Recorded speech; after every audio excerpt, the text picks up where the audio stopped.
Здравствуйте, уважаемые подписчики и гости канала Коптим дома. В этот раз о щепе.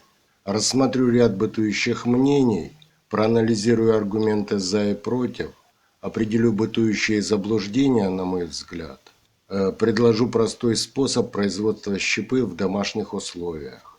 Итак, бытует мнение, что самая правильная коптильня холодного копчения – это классическая, дедовская коптильня. Коптильня, в которой коптили наши деды и прадеды.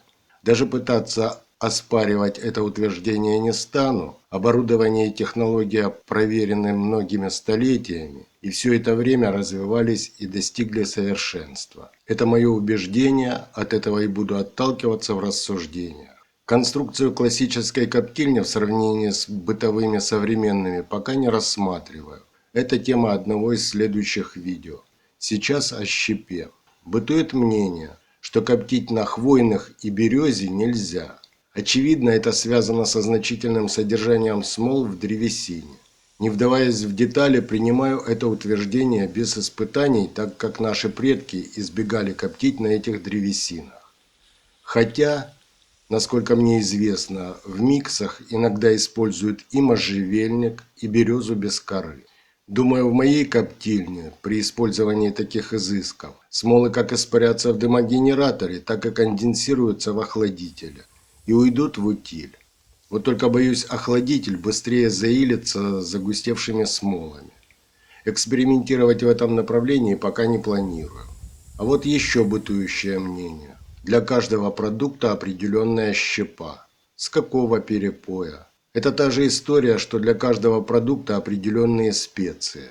Особо улыбают пакетики специй из супермаркета с надписями «для шашлыка», «для рыбы», «для мяса». Какой авторитетный супердегустатор это определил? У каждого свои предпочтения. Я, например, люблю специи, но не все. Душистый перец и гвоздику терпеть не могу. Ни с рыбой, ни с мясом, ни в напитках. Ни в каких сочетаниях, пропорциях и концентрациях. А еще мне казалась отвратительной кинза. В командировках в Китае распробовал и стал ярым приверженцем кинзы. Сколько людей, столько предпочтений, и эти предпочтения могут меняться. Вот с этим согласен. Дымы тоже своего рода специи, но с менее выраженными вкусовыми и ароматическими отличиями. Я очень сомневаюсь, что кто-нибудь сможет отличить, на чем коптился правильно закопченный продукт. Это мое личное мнение, ни в коем случае никому его не навязываю. В одном из своих видео пытался пошутить. Итак, бытует мнение, что для копчения каждого продукта подходит определенная порода древесины. И у меня все те же вопросы. Кто и на основании чего так решил? Я копчу все продукты щепой двух пород древесины. Дуб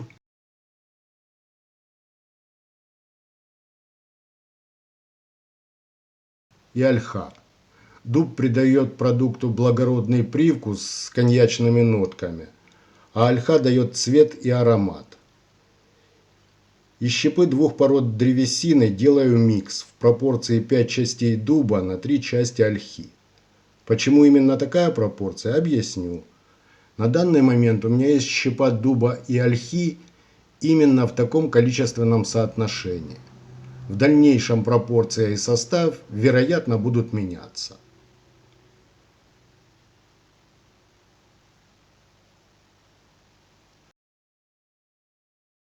Шутка оказалась неудачной и прозвучала вполне убедительно. А теперь, предположим, часть зрителей восприняла ее всерьез, затем многократно ретранслировала как личное убеждение. Эта информация через седьмое рукопожатие к ним вернулась и укрепила в убеждении. И вот уже сформировалось бытующее мнение. Идеальный микс для копчения – дуб и ольха в сочетании 5 к 3. Универсальный, изысканный, благородный вкус и аромат. Абсолютный и совершенный цвет. Согласитесь, есть над чем задуматься. Бытует мнение, что вот такая щепа идеальна для копчения. Вот только наши предки такую щепу не использовали. Ее просто не было. Не было технологий и инструмента для изготовления такой щепы. Не факт, что именно такая щепа идеальна для копчения. Согласен, в старину не было современных технологий и дымогенераторов. Не было потребности в щепе. Но современные технологии еще не значит правильные.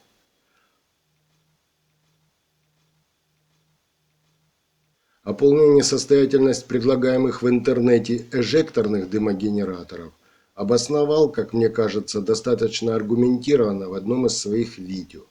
Ссылка вверху экрана и в описании. И еще есть мнение, что щепа не должна содержать древесную кору. Чуть ли не категорически. Как-то трудно представить, что наши предки перед копчением использовали поленья, предварительно очистив их от коры. Один мой знакомый, примерно моего возраста, поделился со мной своими детскими воспоминаниями о том, как коптил его дед. А того, вероятно, научил его дед. Так вот, в качестве топлива он использовал сучья, корни, трухлые пни, кору. Все то, что плохо горит, при этом отлично тлеет. Так почему в щепе не должно быть коры? Кто так решил? Может быть, те, кто производит красивую, чистую, современную щепу? А возможно, дым такой лакшери щепы чего-то лишен, чего-то в нем не хватает. Возможно, он неполноценный из-за отсутствия коры. Сплошные сомнения и вопросы, значит, необходимы испытания. Признаюсь, в этом сезоне провести испытания самодельной щепы не успел. Планировал опубликовать видео в следующем сезоне, после реальных испытаний, реальных копчений.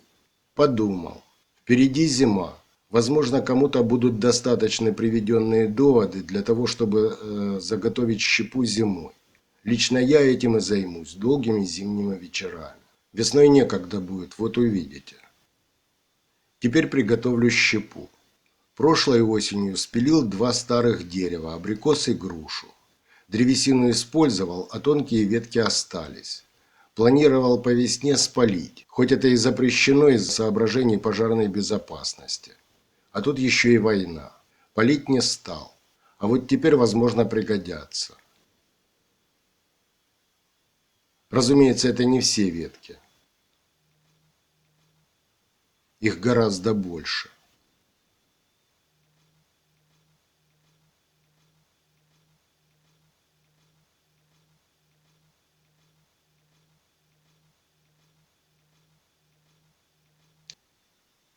Вот из них и буду делать щепу. Процесс прост, как все гениальное. Нарезал щепу садовым секатором. Дело не быстрое, не особо увлекательное. Но руки работают, а голова свободна.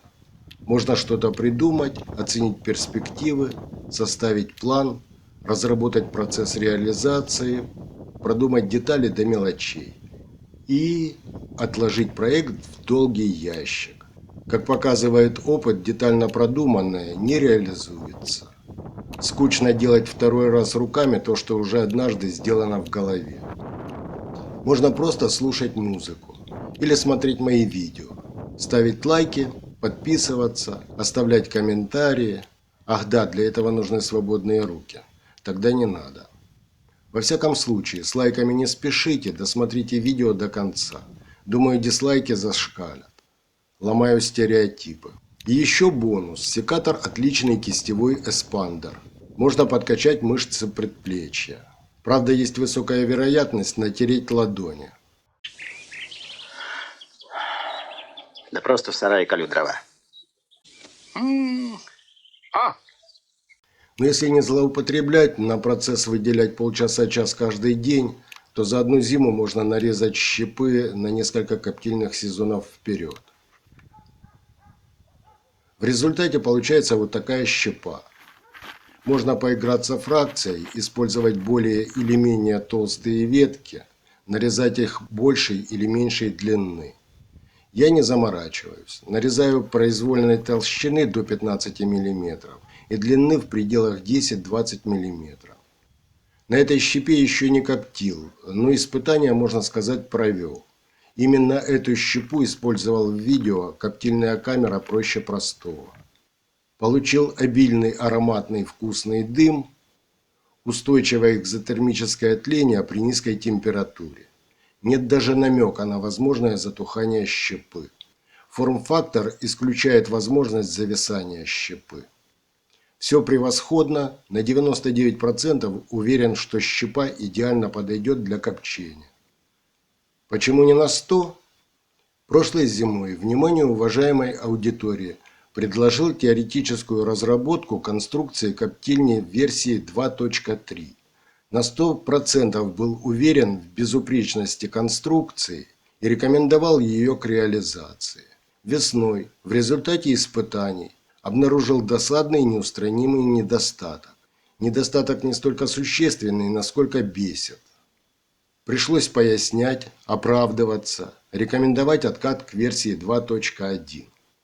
Сам прошлый сезон откоптил в версии 2.3. Коптить можно, но в следующем сезоне планирую перейти к версии 2.1.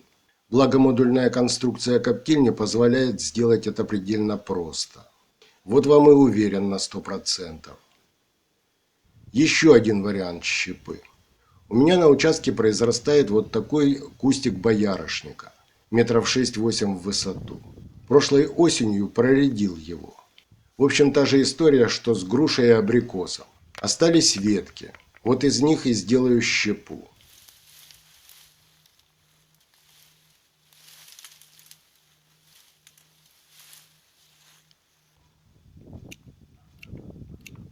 Все тем же садовым секатором по той же технологии.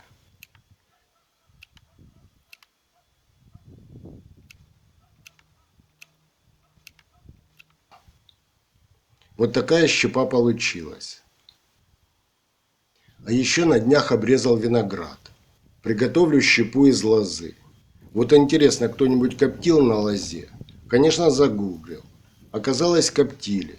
И снова я ничего нового не придумал. Публикации читать не стал, чтобы не подвергать психику воздействию сторонних интерпретаций. Проведу весной испытания, тогда все станет ясно. Ну и снова садовый секатор и та же технология. Понятно и ожидаемо. Лоза режется значительно легче и менее утомительно. Но предплечье не подкачаешь.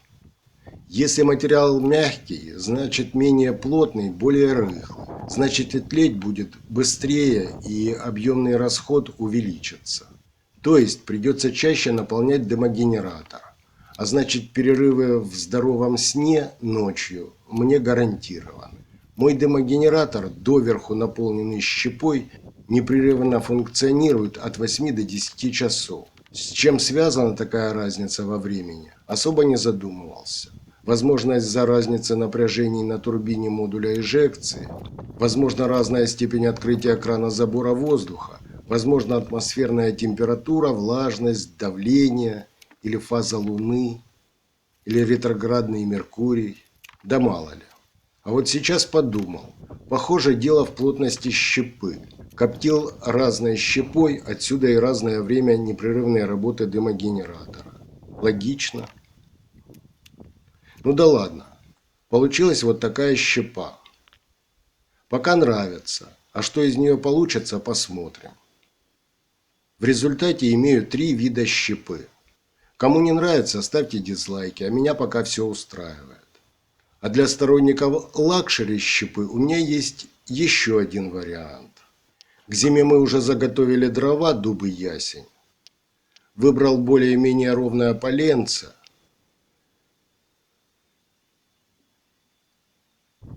Топором аккуратно распустил его на относительно тонкие лучины. Ну а дальше все как всегда. Секатор в руки и вперед.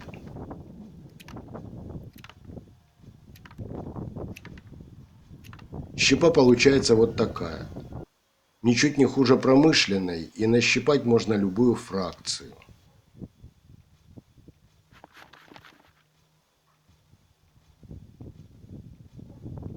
Имею 4 вида щепы, технологию производства и инструмент.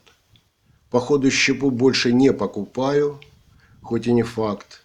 Весна покажет.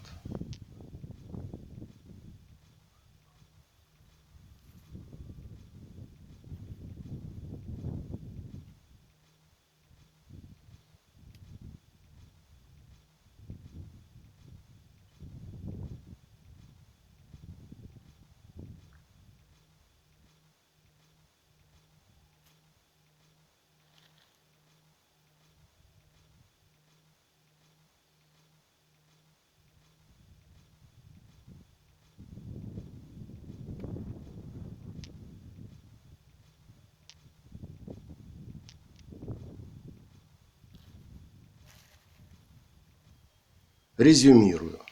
Обращаю внимание, это лично мои выводы и убеждения, основанные на собственных наблюдениях, на личном опыте, исследованиях, испытаниях, рассуждениях и умозаключениях. Первое. Классическая дедовская коптильня самая правильная. Факт. Аргументировал в начале видео. Второе. Коптить на хвойных и березе нельзя. Не факт. Возможны варианты. Например, если нельзя, но очень хочется, то можно. Можжевельник и березу используют для копчения. Третье. Для каждого продукта определенная порода щепы. Заблуждение. По составу, а значит и по взаимодействию с продуктом, все дымы, независимо от породы древесины, практически идентичны. Различия между ними пренебрежительно малы. Не забудьте дизлайк. Четвертое. Для копчения подходят только лиственные, твердые породы и фруктовые. Не факт. Действительно, твердые породы древесины, в том числе фруктовые, предпочтительны. Но не потому, что обладают какими-то особыми коптильными свойствами, особым ароматом и вкусом. Предпочтительнее, потому что дольше тлеют, благодаря чему процесс копчения проще. Это было важно и сотни лет назад, важно и сейчас. Пятое. Промышленная щепа лучшая для копчения. Не факт. Вполне подходит, но насчет лучшее не уверен, скорее нет. Пояснял выше. Шестое. Щепа не должна содержать кору. Заблуждение. Однозначно. Не буду повторяться, обосновал выше. До встречи. В следующем видео упрощенная версия модуля эжекции.